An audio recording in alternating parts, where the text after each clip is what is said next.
le parésiaste a quelque chose à nous dire. Alors, je termine sur mon dernier point, mon 10e point. Je vous avais promis une onde de choc en 10 points. Et ce n'est qu'une première vidéo parmi une série que j'ai préparée dans laquelle je ne serai pas, je vous le rassure tout de suite, que dans ces diagnostics douloureux. Je voulais évacuer ce sujet dans ma première prise de parole pour ensuite parler solutions. Et vous verrez qu'il y a des solutions très concrètes. Mais je vais conclure en vous disant, ou plutôt en vous adressant un ultimatum. Et je suis désolé, je ne suis que le messager de ce que je pensais être une réalité fatalement incontournable. L'ultimatum, c'est le suivant. Se réveiller ou disparaître. Ben oui, le diagnostic, quand il est posé, sans concession, sans anesthésie préalable, ça permet d'identifier quoi? Une tumeur dont les métastases sont partout. Je suis désolé de vous le dire. Et je vous le dis les yeux dans les yeux, avec la gravité d'un médecin un peu malheureux d'être au chevet d'un mourant. Le pronostic vital est clairement engagé. On a même des gens au gouvernement, au sommet de la chaîne alimentaire, qui jusqu'ici refusaient d'employer cette expression, qui sont en train de l'utiliser quand ils vous annoncent un budget dans lequel vous allez évidemment vous faire enfler. Mais bon, je passe, tout ça n'est qu'anecdotique, c'est que le vent du petit monde parisien qu'on devra oublier très vite.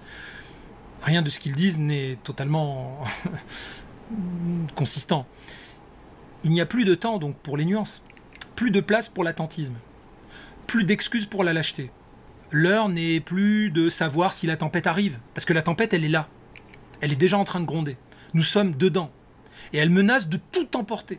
L'histoire nous regarde. Nos ancêtres, depuis le fond des âges, nous observent. Nos enfants, pas encore nés ou déjà là, nous jugeront. Ils n'y manqueront pas. Serons-nous la génération de la fin?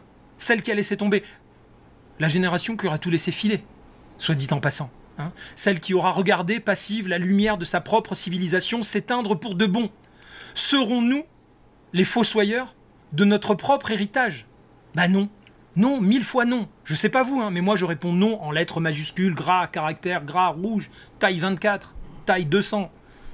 Je mets un non au milieu de la page. Parce qu'au fond de nous, sous les couches de cette peur atroce qui a été induite en nous, sous les couches de ces différentes formes de cynisme et de résignation ou d'endormissement, eh bien, je pense qu'il y a une force qui sommeille en nous, une force antique. La force de ceux qui savent défendre leur terre, leur famille, leur mémoire. La fureur du sang et du sol. La puissance de ceux qui n'ont plus rien à perdre, car on leur a déjà tout pris. Vous êtes sur le point de le comprendre collectivement. En tout cas, une proportion significative de la population est en train de s'éveiller à cette réalité. Et oui, et cette force, il va falloir l'éveiller, quitte à ce que ça soit dans la douleur. Il va falloir peut-être bien au-delà de la réveiller, il va falloir la déchaîner. Il va falloir transformer notre angoisse en rage, notre rage en courage, et notre courage en action. Le temps presse. Chaque jour qui passe, l'étau se resserre. Chaque jour de silence est une victoire pour eux. Chaque jour de passivité est un clou de plus sur notre cercueil. Alors je vous le demande, j'ai envie de le hurler, réveillez-vous, réveillez-vous, regardez autour de vous, unissez-vous, parlez, organisez-vous, recréez des liens réels, boycottez autant que vous le pouvez leur système, surtout médiatique, préparez-vous, physiquement, mentalement, spirituellement, devenez les guerriers de la lumière dont ce temps a besoin. L'heure des ténèbres est aussi l'heure des héros. Mettons de côté la glorification des victimes et acceptons de redevenir des héros. Nous n'avons plus le choix.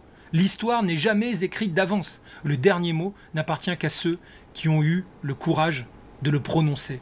Notre heure est venue. L'heure de ce que je pense être notre réveil, c'est maintenant ou jamais. Merci de m'avoir écouté. Si le peuple est prêt à se lever, à manifester sans violence, la caste sera en grande difficulté. L'objectif doit être le RIC pour reprendre le pouvoir sur une caste politique qui nous impose sa loi dure, injuste, nuisible. Appel du 10 septembre. Même son de cloche chez les Gilets jaunes. Sur Facebook, TikTok et X, des citoyens commencent à relayer massivement des appels à une mobilisation générale en septembre. La colère monte dans le pays. Et cela ressemble à une tentative pour faire renaître les Gilets jaunes, souffle un ministre dans l'opinion. Les mouvements des Nicolas et des Gueux font peur au pouvoir en place. Il ne faudrait surtout pas une convergence des luttes. Vous l'avez compris, il faut retrouver le goût de la fraternité.